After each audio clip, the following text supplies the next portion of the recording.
tanto que nós a chamamos de maioridade constitucional, porque naquela ocasião ela completava 18 anos. Né?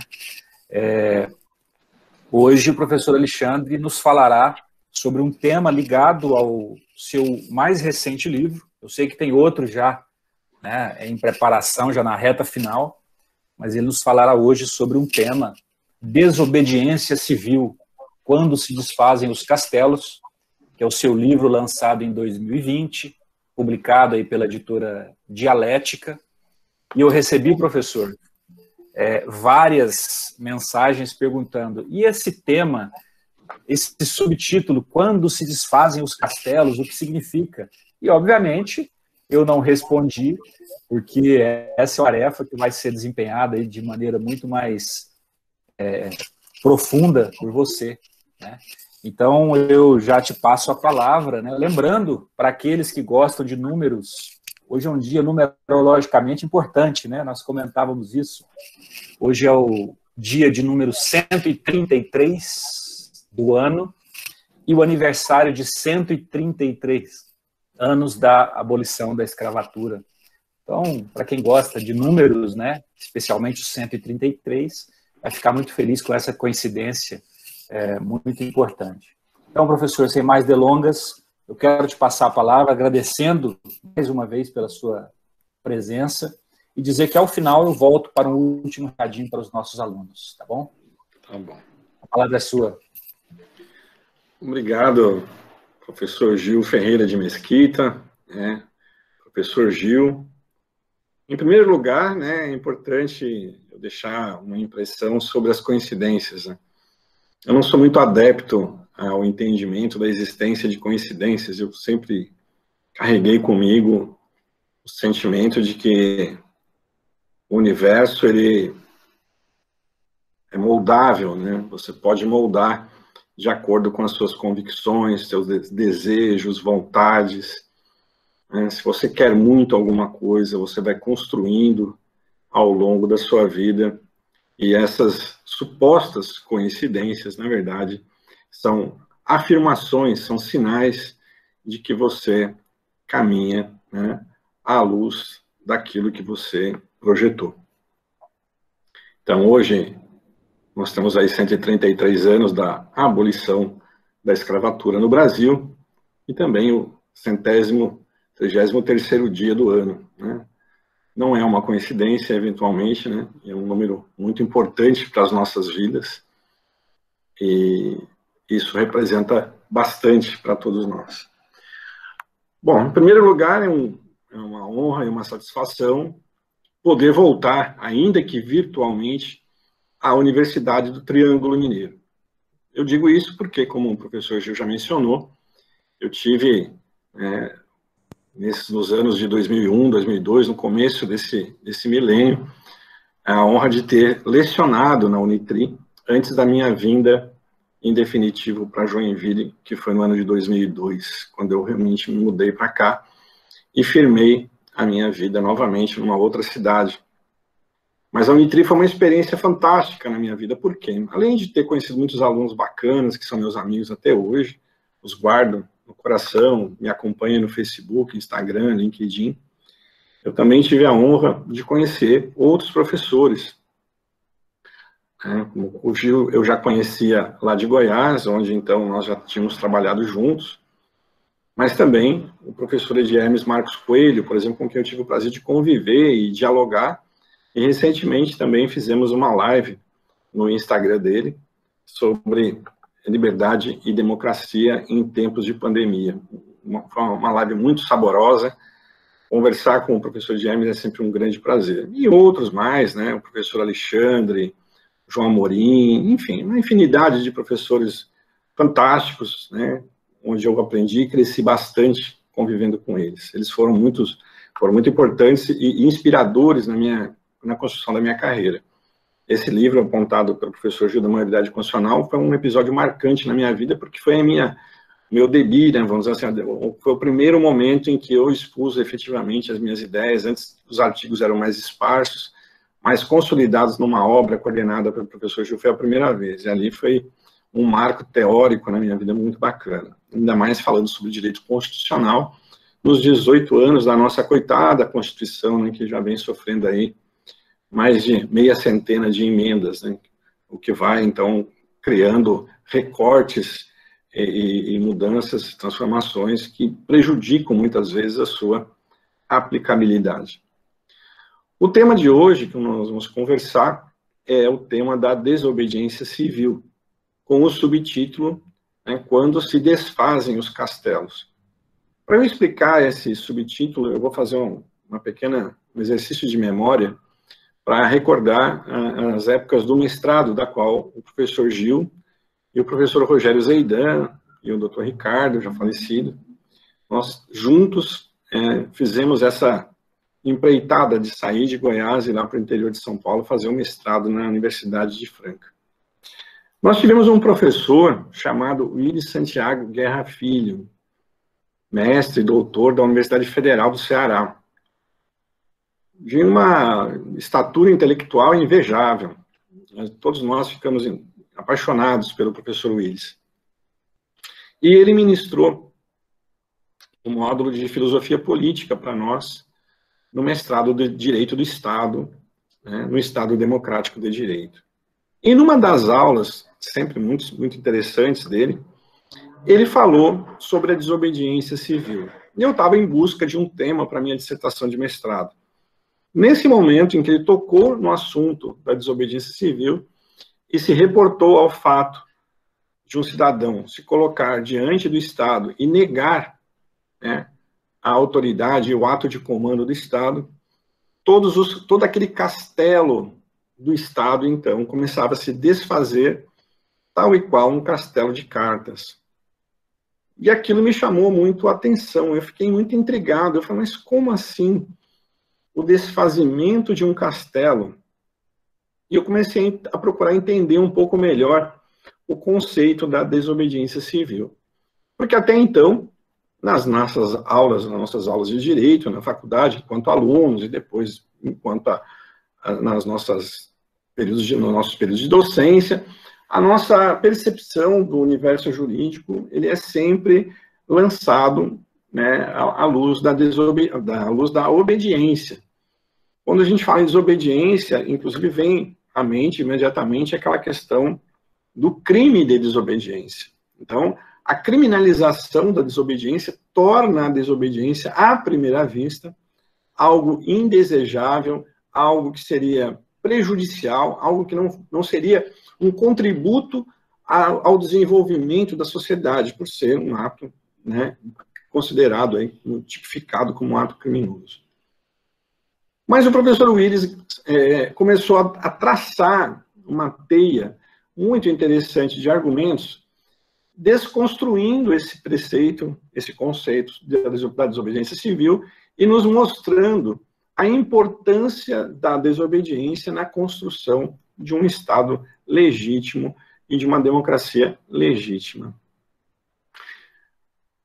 Eu vou tentar ser, assim, de um modo mais breve e também claro, evitando alguns termos jurídicos, porque nós temos aí alunos da primeira à 10ª série.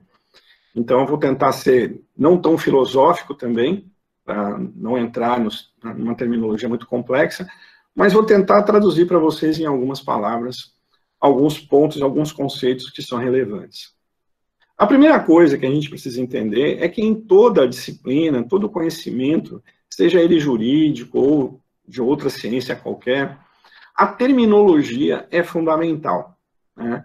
A ciência exige um objeto específico e um método específico para que possamos fazer a devida investigação. A investigação do objeto através de um método, uma aproximação, um caminho bem definido, bem claro. E isso tudo levado a registro. Quando você registra esse seu caminho, essa aproximação do objeto, você precisa ter clareza nos termos que você vai expor nessa sua investigação. Ou seja, nós não podemos trabalhar com dubiedades, termos com sentidos equívocos, por exemplo. Nós precisamos ter uma terminologia muito precisa. E nós, vocês e eu também, nós sabemos muito bem que às vezes você abre um determinado livro, uma determinada doutrina, de um determinado autor, e nós vamos encontrar alguns conceitos que serão diferentes, vão diferir de um outro autor que trata do mesmo assunto. Então, às vezes, o que nós temos é uma certa dificuldade para tramar um raciocínio em razão da diferença que existe na terminologia. Então, é preciso, num primeiro momento, é necessário se fazer uma organização conceitual. Mas isso tudo sobre um grande guarda-chuva, que possa, então, dar essa sistematização ao conhecimento estudado. Como se faz isso? A primeira coisa é a organização das ideias e, efetivamente, definir, né, quais são os conceitos que serão abordados e dar àqueles conceitos, então, algo que seja mais concreto, que você possa lidar, não só com aquele determinado autor, não só naquele determinado tempo, nem só naquele determinado lugar. Então, isso foi uma preocupação que eu tive quando eu comecei a ler vários livros, já na época do mestrado, e essa foi a minha dissertação de mestrado, a desobediência civil quando se desfaz os castelos, mas eu não publiquei na época. A minha dissertação vim publicar agora em 2020, muitos anos depois, porque eu continuei estudando, o tema me chamava muita atenção, e eu, nas horas vagas, dedicava a minha vontade de compreensão, né, a esse assunto. E eu fui percebendo que há muita dificuldade de organizar as ideias em razão dessa quantidade absurda, às vezes, de conceitos que não batem, né? Um autor fala da desobediência e outro, em seguida, usa para o mesmo conceito da desobediência a palavra resistência, e aí você vai começando a confundir as coisas, e a clareza aí, então, fica prejudicada. É por isso, então, que eu tive a preocupação de organizar as ideias, e na organização das ideias surgiu a necessidade de se criar aquilo que eu chamei, isso está no meu livro também, é chamado de teoria da relutância. Inclusive, é o tema do meu projeto de doutorado, que eu vou apresentar agora na Universidade Federal, aqui de Santa Catarina, em Florianópolis. O que seria a teoria da relutância? Para a gente poder chegar na desobediência civil. Acontece que nós temos várias maneiras, várias formas, vários modelos de nos postar diante da autoridade, né, constituída do Estado, e diante dos atos de comando do Estado, nós temos várias maneiras de nos postar. A primeira delas, e é o que o Estado espera de todos nós, é a obediência. Na verdade, o Estado espera que todos nós sejamos bons meninos e obedientes. Deixar bem claro para vocês que eu não prego a desobediência desordenada, né? Porque isso seria um mal para a sociedade, né? Desobedecer a tudo e a todo momento criaria uma instabilidade infinita. Porém, nós precisamos ter a lucidez de que, em determinados momentos, a desobediência, ou melhor, então, dizendo, a relutância enquanto gênero, ela se faz necessária. E nós vamos entender o porquê disso. Então, vejam só vocês. A teoria da relutância seria uma espécie de gênero, a teoria do gênero, que abarcaria várias espécies. Dentre essas espécies, 4 delas se destacam. Né? Não são somente as 4, mas 4 se destacam, e depois nós vamos ter outras subespécies. Quais são essas 4 espécies que se destacam dentro da teoria da relutância? A primeira delas é a objeção de consciência. Eu vou falar dela em seguida. Num segundo momento, a desobediência civil, que é o tema de hoje. Num terceiro momento, a resistência civil. E num quarto e último momento, ou seja, a última ratio, o último instante lá, quando já não é mais suportável a convivência, o direito de revolução. Então, esses 4 estágios, cada um com suas características, cada um com as suas particularidades e peculiaridades, precisavam ser analisadas com profundidade pela doutrina e ser classificada e conceituada de um modo bem claro e objetivo para não restar dúvida de, num determinado momento, se usar a palavra resistência, no outro momento, se usar a palavra de rebelião, por exemplo, querendo dar tudo isso ao mesmo conceito. Ou seja, o embaralhamento das ideias confunde a comunicação, né? Ainda mais no ambiente científico. O ambiente científico não pode ser um ambiente ambíguo, né?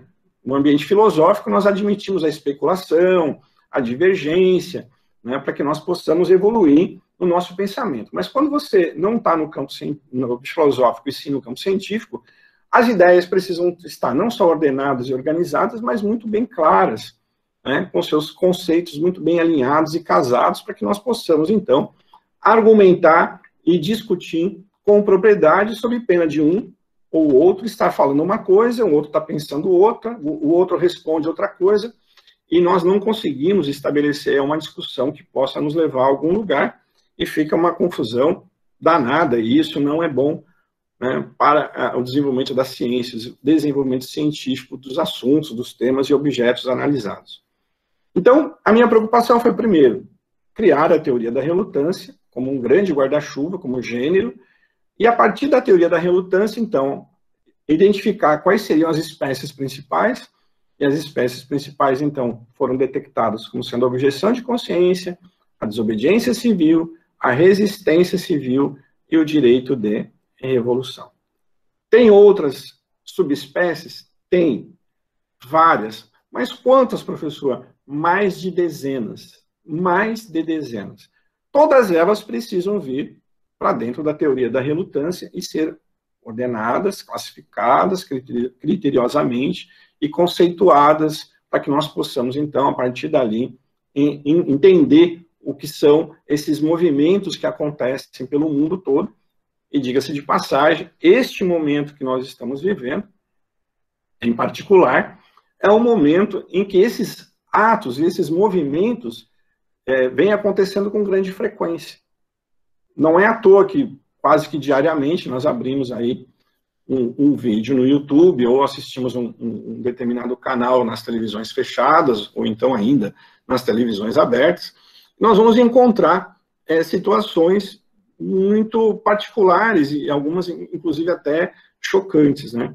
Desde aquele vendedor ambulante que não admite que seu carrinho seja apreendido, porque ele está ali trabalhando com o seu suor para ganhar um pouco do sustento da sua família, e ele, então, diante da vigilância sanitária, guardas municipais, ou então polícia militar, ele não aceita aquela determinação de que não, naquele momento, naquela situação, naquele lugar, não se possa, então, fazer a prática do comércio ambulante. Vai desde esse ato simples, que nós temos assistido várias vezes aí, aquela pessoa que caminha pela praia e é abordada pelos policiais militares e manda colocar máscara e manda sair da praia, porque na praia está proibido, e a pessoa não admite, porque ela tem um entendimento e uma compreensão de que ela tem todo o direito de caminhar ao ar livre em respeito ao seu direito de liberdade. Desde esses atos mais isolados, há atos maiores, né? E nós temos também assistido, sejam aqueles ocorridos recentemente em Paris, né, dos donos de restaurantes, ou então de outros segmentos do comércio parisiense. Nós temos assistido na Ásia o golpe militar, né, no antigo Sri Lanka, onde então a população também não tem admitido esse golpe e tem praticado atos, desde atos de desobediência a atos de resistência, porque não aceitaram o golpe militar como solução para o seu país.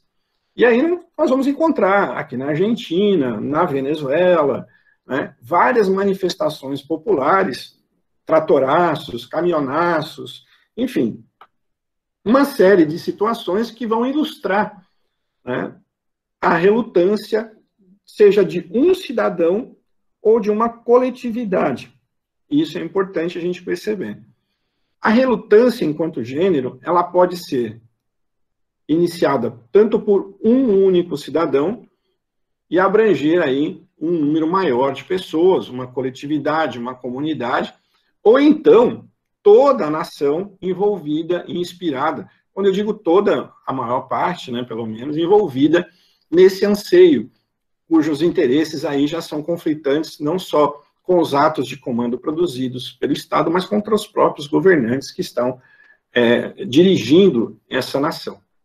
Então, esse quadro, esse panorama, ele é importante. Primeiro, para a gente entender onde a desobediência civil está, né, dentro de uma teoria da relutância, agrupada com outras espécies e ainda com outras subespécies, e como, no momento que nós estamos vivendo, essa situação mundial tem produzido atos de relutância. E como é importante a gente entender esses atos e os motivos e como eles se dão, para que nós não tenhamos aquela impressão de que todo relutante é um baderneiro, todo relutante é alguém que não tem a visão de ser daquilo que é o melhor para a sociedade. É preciso, isso invade searas importantes como a própria democracia, por exemplo, enquanto regime de governo, né? Até porque a democracia é o nosso próprio regime. Então vejam vocês, o que acontece? O Estado, quando ele se institui, quando ele se forma, desde os primórdios, as primeiras cidades e estados que vieram da organização das famílias e dos clãs e das tribos, formando as primeiras cidades e estados, depois os estados com maior complexidade, o Estado em si se transformou na mais complexa obra humana. Eu digo até, e faço essa comparação, nós estamos aí assistindo diariamente, foguetes indo ao espaço, saindo até do sistema solar, alguns aparelhos desenvolvidos pela tecnologia, viajando até além das fronteiras do sistema solar, o que exige muito conhecimento humano, uma carga absurda de conhecimento. Mas eu não tenho medo em dizer que de todas as obras humanas, sem dúvida nenhuma, a mais complexa de todas, a quem requer maior conhecimento para sua compreensão, é o Estado.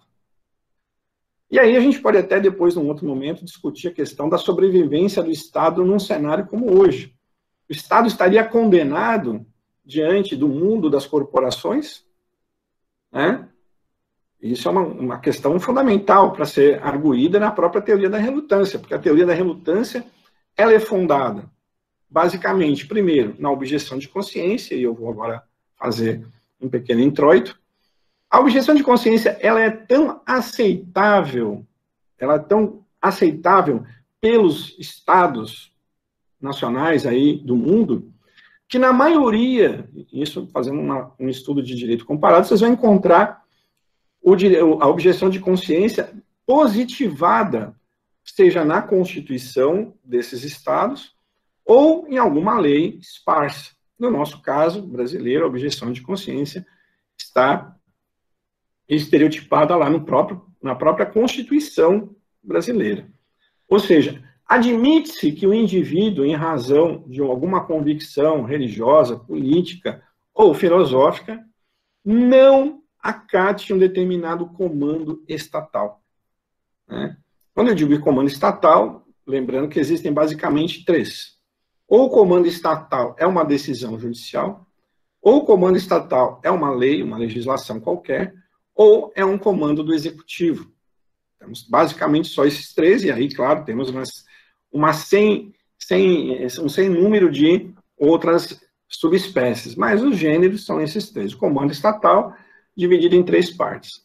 Quando, então, o indivíduo, e a objeção de consciência ela é conferida ao indivíduo, a indivíduos, e esses indivíduos, particularmente, individualmente, de modo singular, eles atestam que, em razão, olha, eu tenho uma determinada convicção, seja ela filosófica, política ou religiosa, e eu, então, não posso, em razão disso, atender um determinado comando estatal. Exemplo mais tradicional aí nos livros que vocês vão encontrar é o caso, por exemplo, do alistamento militar e da prestação do serviço militar, do alistamento obrigatório e depois da prestação dos serviços militares.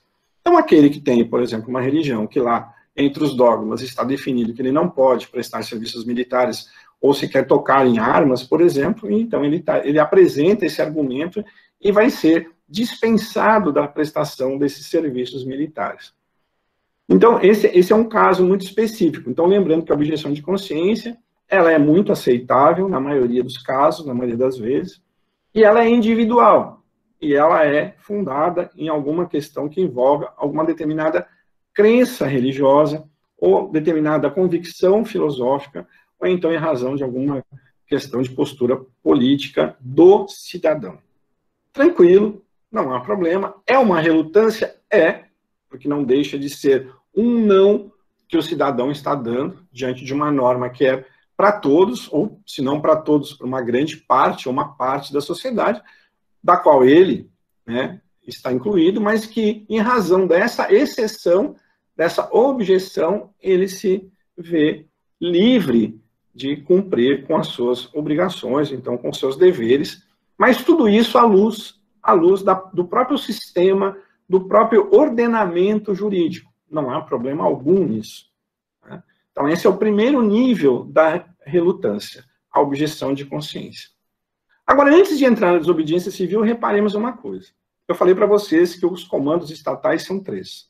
As leis, os atos do executivo e as decisões judiciais. Perfeito. E disse também que o Estado espera de todos nós é a obediência. Tanto é assim que nós somos educados no seio familiar para obedecer. Nós somos instruídos na escola regular para obedecer. Todo ato de desobediência aos pais enquanto crianças gera, por conseguinte, uma repreensão. Seja esse ato uma chinelada, uma cintada ou uma cara virada, né, uma torção de nariz, qualquer coisa do gênero. Mas não deixa de ser uma repreensão. E na escola nós aprendemos também, nas aulas, a nos comportar, a ter uma certa disciplina, e diante dos comandos dos nossos professores, dos docentes, da direção, coordenação, supervisão escolar, atender esses comandos. E também somos ensinados nos conteúdos dessas disciplinas, né, que nós somos cidadãos da qual devemos obediência aos comandos estatais. Que isso formaria o bom cidadão. O bom cidadão é aquele que obedece. Além disso, nós vamos perceber também que o Estado usa de alguns mecanismos para nos levar à obediência. E lembrando sempre uma questão, nós somos tolhidos, muitas vezes, no sistema educacional regular, principalmente, né, no ensino fundamental e básico, e até mesmo no ensino médio, nós somos tolhidos do pensar reflexivo crítico, que poderia nos dar a possibilidade de questionar determinados comandos. Então, ao invés de, diante de um comando, simplesmente eu dar a minha aquiescência, ou seja, simplesmente concordar, eu poderia, muito bem, espera um pouquinho, deixa eu pensar, refletir criticamente sobre esse comando, para ver se é exatamente isso, se esse comando estatal está realmente de acordo com tudo aquilo que eu defendo. Nós somos tolhidos disso. O pensar reflexivo e crítico é algo que você vai ter que desenvolver com as suas próprias pernas. Ou seja, você vai ter que caminhar muitos quilômetros, beber muitos livros, para poder conseguir, finalmente, ter esse pensamento reflexivo e crítico. É muito difícil de se conseguir. A maior parte das vezes, nós somos levados a crer que está tudo bem, que está tudo certo, que as coisas são assim mesmo. E nós não temos sequer o direito de pensar diferente. Né? Bom, quais seriam essas outras formas que o Estado usa? Por exemplo, algumas são até, não digo subliminares, mas elas são interessantes de se notar. Quando você olha, por exemplo, no preâmbulo da nossa Constituição Federal, você vai lá e vê que tem algumas frases, uns recortes que chamam a atenção. Primeiro, nós, representantes do povo brasileiro. Bom, aí já começa uma questão interessante. Eu vou falar depois sobre a proteção de Deus, que é um arremate muito interessante que os congressistas constituintes, lá de 87, usaram. Chama muita atenção essa questão. Mas vejam só, quando eu digo nós, representantes do povo brasileiro, em Congresso ou Assembleia, como eles dizem, mas na verdade em Congresso Nacional Constituinte, eles não foram eleitos para uma Assembleia, foram eleitos para um Congresso, na verdade, então é um Congresso Constituinte e não uma Assembleia. Quando eles dizem isso, que eles são nossos representantes, isso nos remete ao raciocínio da questão que envolve a democracia como forma de legitimar todos os atos de comando do Estado. Ora, o que é a democracia enquanto regime? Basicamente, né, o conceito mais basilar, né, é a vontade da maioria expressada de alguma maneira. No nosso caso, através de representantes eleitos por um sistema eleitoral partidário, da qual, né, eles, então, vão, dentro de um sistema ali de votação, vão para o Congresso, vão para as assembleias legislativas e para as câmaras municipais. Nós estamos dando a eles uma espécie de procuração para que eles legislem em nosso nome. Olha, vejam só a profundidade que isso tem na questão que envolve a obediência. Ora, se eles são os nossos representantes, em tese, legalmente eleitos, e lá tem a total liberdade de até legislar contra a nossa vontade, porque nós não temos aqui o accountability no Brasil, nós não temos o recall no Brasil. Então, o que acontece? Muitas vezes você vota em alguém, ele faz toda o seu programa eleitoral baseado numa verdade que ele anuncia, e quando ele chegar lá, ele é outra pessoa, e então, livre das amarras de um recall ou de uma accountability, ele exerce livremente o seu livre pensar e legisla do jeito que ele tem interesse, ou os lobbies têm interesses, e que às vezes são totalmente diferentes daqueles interesses dos seus eleitores. Mas veja só, isso já é um pensamento crítico, reflexivo, né, que demanda um certo exercício da nossa parte. Mas quando você olha, bom, se ele é representante nosso e legisla em nosso interesse, em tese, toda a Constituição, todas as leis complementares, todas as leis ordinárias e todo o restante do sistema, decretos do Legislativo, as resoluções, decretos do Executivo, todos, então, em tese, teriam a legalidade e, portanto, deveríamos nós, enquanto comandados, governados, concordar com esses atos. Por quê? Porque é a vontade da maioria. Se é a vontade da maioria, enquanto um regime democrático, olha só, nós podemos muito bem, né, compreender que é necessário dar as concordâncias. Eu preciso concordar. Senão você passa a ser considerado dentro dessa estrutura como alguém, né, você sofre de uma determinada corrupção de valores, não corrupção de valores no sentido financeiro, mas você corrompe os valores democráticos porque você se coloca contrário àquilo que você mesmo, em tese, no seu exercício do voto, ajudou a eleger. Ah, mas eu votei contra, professor, mas não interessa, aí volta no argumento da democracia, dos democratas, que é a vontade da maioria, que precisa ser respeitada pela minoria. Tem uma passagem muito bacana na obra de Platão, quando o Sócrates foi condenado a beber cicuta. Eu adoro essa passagem.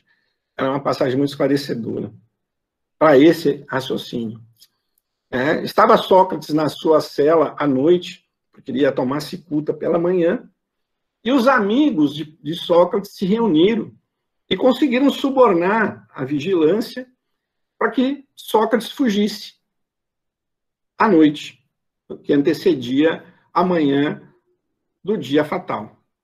E eles entraram na cela de Sócrates, fizeram um comitê, e chegaram para Sócrates e disseram: Sócrates, está tudo certo, nós conseguimos acertar tudo aqui, e nós vamos fugir, nós vamos te levar daqui, porque você não pode morrer, você é Sócrates, né? E Sócrates não pode nos deixar. E Sócrates, não vou fugir. Eu vou amanhecer na cela e eu vou beber cicuta, conforme as normas definidas pela comissão que me julgou. Sócrates dizendo, né, não eu, Sócrates dizendo, quando pregava filosofia, conversava com os discípulos e conversava com os seguidores, eu estava ciente de que muitas coisas que eu dizia era contrária à vontade da cidade de Atenas, notadamente de uma classe muito influente que eram os sofistas. Ele dizia, eu tenho consciência disso, portanto, amanhã eu vou ser penalizado, porque eu sabia que o que eu estava fazendo não era o que a cidade-estado, através dos seus representantes, desejava. E aí uma frase fantástica, ele dizia, para que os homens maus obedeçam às leis boas, é preciso que os homens bons respeitem as leis más. Isso é de uma profundidade imensa. E pode servir para muitas coisas. Igual um carro. Um carro pode servir para me levar para muitos lugares, para passear, para o trabalho, mas eu posso pegar o mesmo carro que serve para isso e atropelar muitas pessoas durante o dia. Pode ser uma arma também. E assim é o pensamento. Eu posso usar o pensamento para o bem e para o mal. Então vejam que essa frase, escrita por Platão, né, extraída da última noite de Sócrates, é de uma beleza, mas uma beleza mortal, muito cativante. Então veja só, se eu então sou um cidadão, devo obedecer às leis más, para que os políticos corruptos obedeçam às leis boas. Será que é assim mesmo? Será que o pensamento socrático, expressado por Platão nos seus diálogos, ele é realmente algo que pode nos levar à construção de uma sociedade melhor? Então vejam que o argumento do Estado, ele é fundado em várias premissas, entre elas a democracia. Mas não satisfeita só com a questão da democracia, o próprio congressista constituinte, que eu comentei lá anteriormente, arremata, lá no final, que eles estão sob a proteção de Deus. E a gente sabe, estuda muito isso no direito constitucional, na teoria do Estado, ciência política, que no caso do Estado brasileiro, em tese, é laico. Mas não é ateu. O Estado é laico, mas não é ateu. Porque a grande maioria esmagadora dos brasileiros não é ateia. Nós somos crentes em alguma divindade. Então, quando eles colocam lá que eles estão ali, enquanto representantes do povo, num regime democrático, ou seja, a vontade da maioria ali consolidada, isso serve para as leis complementares, ordinárias, resoluções, instruções, portarias e tudo mais, eles ainda por cima estão sob a proteção de Deus, eles invocam isso. Então vejam o quanto isso é representativo no nosso inconsciente coletivo para obedecer. Isso diminui o nosso grau e a nossa percepção diante de determinadas circunstâncias da nossa possibilidade de dizer não para o Estado e desfazer esse castelo. Porque todo ele fundado na obediência. Não bastasse isso, o Estado ainda cria alguns adereços, como, por exemplo, os adereços de autoridade. Entre eles, por exemplo, um dos que eu acho mais representativos é a faixa presidencial. Quando você transmite a faixa presidencial de um presidente para o outro, o que representa a faixa? Autoridade. Quando você é investido num cargo público, a posse, é para quê? Autoridade. O uso de um bottom, para externar o quê para a população? Olha quem eu sou. O famoso carteiraço, né? A carteira funcional, para que aquilo? Para expressar autoridade. Olha, não admito desobediência, porque você está diante de uma autoridade constituída pelo Estado. Portanto, jamais poderíamos pensar em desobedecer, porque as consequências da desobediência são graves. Então vejam vocês, que eu estou citando apenas alguns exemplos, mas vejam vocês o quanto é relevante na estrutura do Estado a nossa obediência. E quando o cidadão diz não? Quando ele resolve, não no caso da objeção, que é aceitável pelo próprio Estado, mas quando ele começa a dizer, não, peraí, negativo, meu amigo.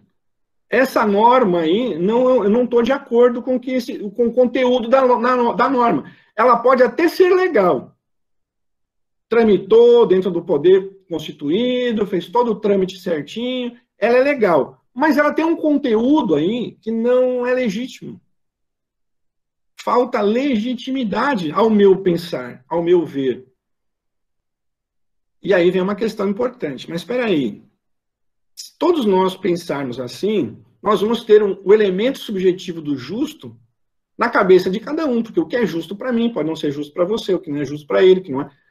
Onde que nós vamos encontrar a zona de intersecção, ou seja, aquela área achureada, onde todos nós, mas não, espera aqui, isso aqui é uma zona comum, não é uma zona cinzenta de elemento subjetivo do justo, que cada um pode carregar por aí, mas é uma zona onde nós temos uma congruência de pensamento, de valores.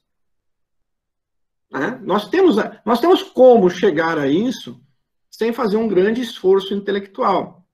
Até porque muitos desses valores estão escritos e definidos em documentos, sejam eles internacionais ou na própria Constituição, onde então nós temos lá, como por exemplo, o mandamento nuclear do sistema, a dignidade da pessoa humana.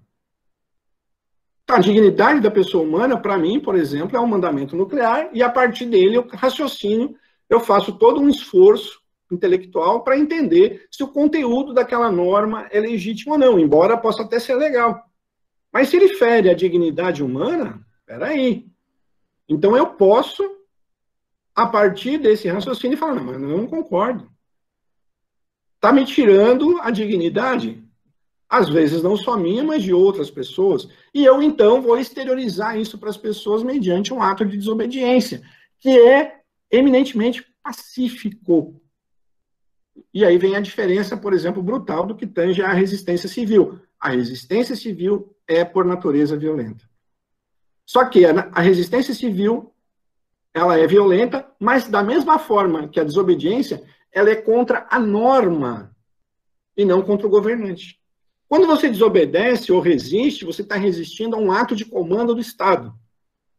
A revolução, ou o direito de revolução, muito diferente na sua natureza, é quando, então, os cidadãos já não estão mais suportando, não é uma questão das normas produzidas pelo Estado, eles não suportam mais o governante ou os governantes, e eles querem o quê? Fazer a roda girar. O que está em cima vem para baixo e o que está embaixo vai para cima. Isso é basicamente os conceitos que limítrofes entre esses institutos. A desobediência, então, é quando o cidadão externaliza para o Estado e se apresenta perante a sociedade de modo pacífico e ordeiro e diz, não, seja ele sozinho, ou seja, com uma comunidade, uma coletividade, um grande número de pessoas, faz uma passeata, uma carreata, sem destruir nada, sem agredir ninguém. Isso é uma forma de você demonstrar a sua insatisfação diante dos comandos estatais. Seja de uma decisão do Supremo Tribunal Federal, seja de um projeto de lei que está tramitando no Congresso Nacional ou que já foi efetivamente publicado, promulgado e publicado, ou até mesmo um decreto do Executivo, que contraria esse sentimento que não é subjetivo do justo, mas é um sentimento de justo consolidado nessa zona de intersecção de uma sociedade, que todo mundo tem como lugar comum. Espera aí, gente, aqui nesse centro aqui de gravidade existe um conjunto de valores das quais nós não vamos abrir mão, não. Então não pense aí os governantes que vão produzir continuamente atos de comando e de nossa parte terá somente obediência, porque não vai ter. Porque nós somos muito capazes de identificar nesses conteúdos elementos que ferem os nossos princípios morais, que ferem os nossos princípios constitucionais ou que ferem princípios da ordem internacional, da qual nós somos defensores enquanto cidadãos esclarecidos e livres pensadores. Então, deixa de ser a obediência aquilo que é esperado pelo governante. Ou seja, quando o cidadão faz uma demonstração de força e diz, olha, espera aí, não continue fazendo isso. Nós estamos atentos ao que está acontecendo. Esse tipo de manifestação, esse tipo de comando estatal, fere de morte, pelo seu conteúdo, a legitimidade, e não a questão da legalidade em si mesmo.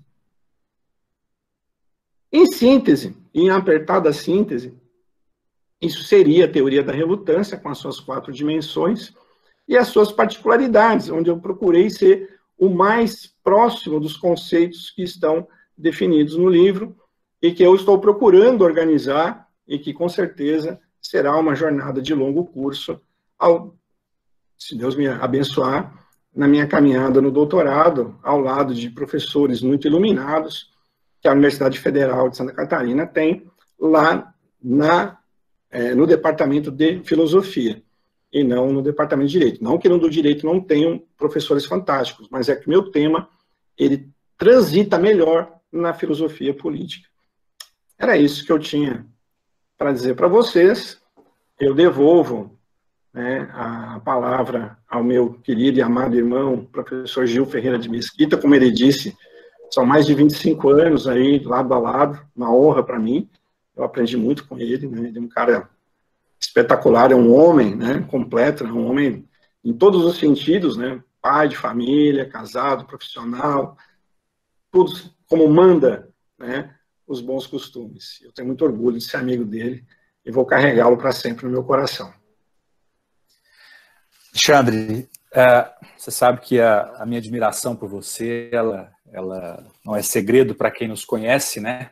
Você, eu estava hoje pensando a respeito disso, eu talvez tenha vivido as maiores aventuras culturais e talvez etílicas, né? Não sei, mas ao seu lado você é um cara fantástico, é um irmão de sangue que eu infelizmente não tive. Eu direciono todo o carinho a você e você sabe disso. Mas aqui, pensando aqui enquanto você falava, né, talvez você seja acusado, tal qual Sócrates, de corromper a juventude, né, trazendo esses temas.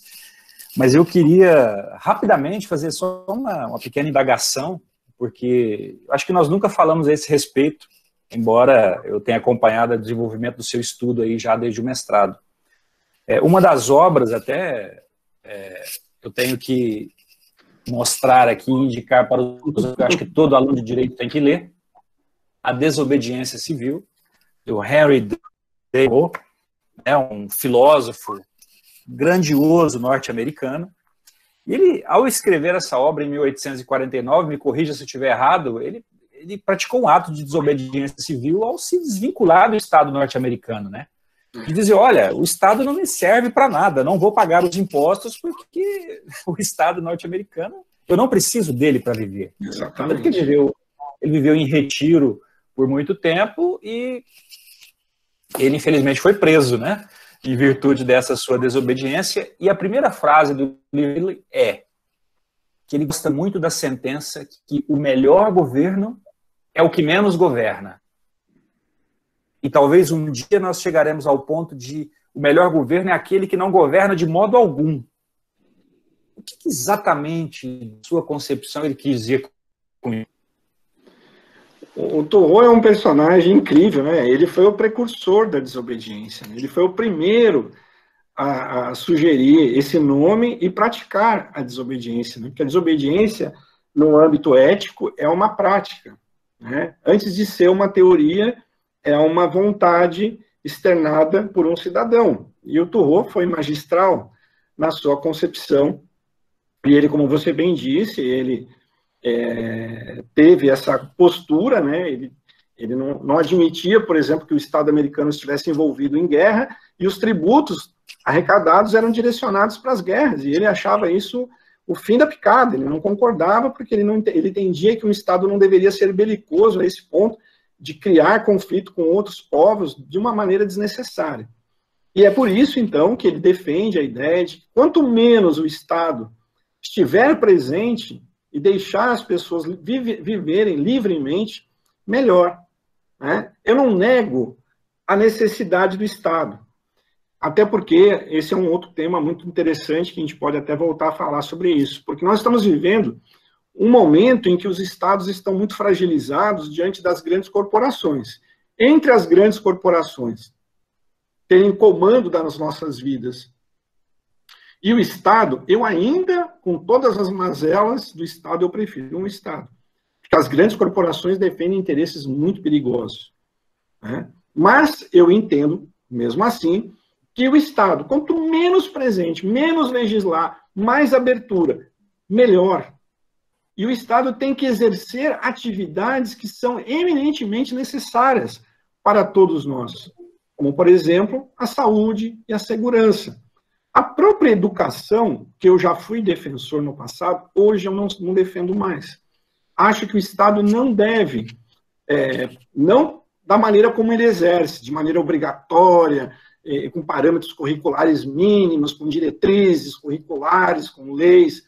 Isso engessa a educação de um tal modo que impede que nós tenhamos uma educação de verdade. Não à toa que nós estamos aí na rabeira das nações no mundo em níveis educacionais. É justamente porque muitas ideias aí pedagógicas são criadas e levantadas e suscitadas e consolidadas em regras que impedem que nós possamos ter uma educação mais livre, que nos ensine a pensar, a refletir criticamente. Coisa que o ensino regular não ajuda em nada. Então, quanto menor for a influência do Estado e ele se focar naquilo que realmente é necessário, e os cidadãos puderem exercer as suas atividades, o seu trabalho, a sua vida, a educação dos seus filhos, a liberdade do lazer, a liberdade de criar a arte, de não policiar a arte, da arte não sofrer ingerências do Estado. Quanto mais nós estivermos livres, mais rapidamente nós vamos evoluir e mais rapidamente vamos ter uma sociedade mais justa. Porque o Estado, com toda a sua parafernália, com toda a sua estrutura complexa, gigantesca, ele inibe a capacidade do cidadão de se desenvolver. Era essa, acho que se não a resposta para a sua pergunta, mas assim, porque é uma pergunta profunda, né? Mas eu acho que dá para ilustrar um pouquinho o que o Turreau e eu também acabo fazendo a defesa. Como você disse, daria até um tema para uma palestra, um sábado temático, né? Seria um bom título, né? O melhor Estado é o que menos governa, né? O melhor governo, perdão, é o que menos governa. Seria um título bastante interessante. Eu quero ver, nós temos alguns minutinhos, se tem algum colega que está presente agora na sala, aluno, ex-aluno, professor, que queira se manifestar, fazer alguma pergunta ao professor Alexandre, fiquem à vontade, pessoal. Eu, aqui acima,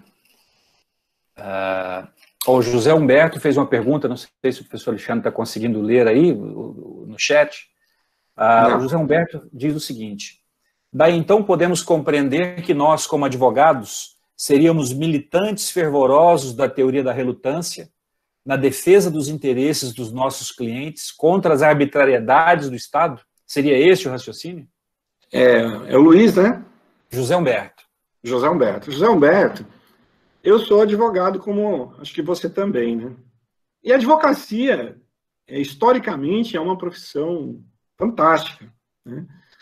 E muito embora os tempos tenham alterado um pouco a sua natureza, mas ainda assim ela guarda na sua essência essa militância que você diz aí, né, na defesa dos interesses dos cidadãos, diante de muitas vezes, o que mais nós vamos encontrar nas varas dos tribunais brasileiros, aí dos fóruns do Brasil, são ações em que o Estado tira direitos do cidadão.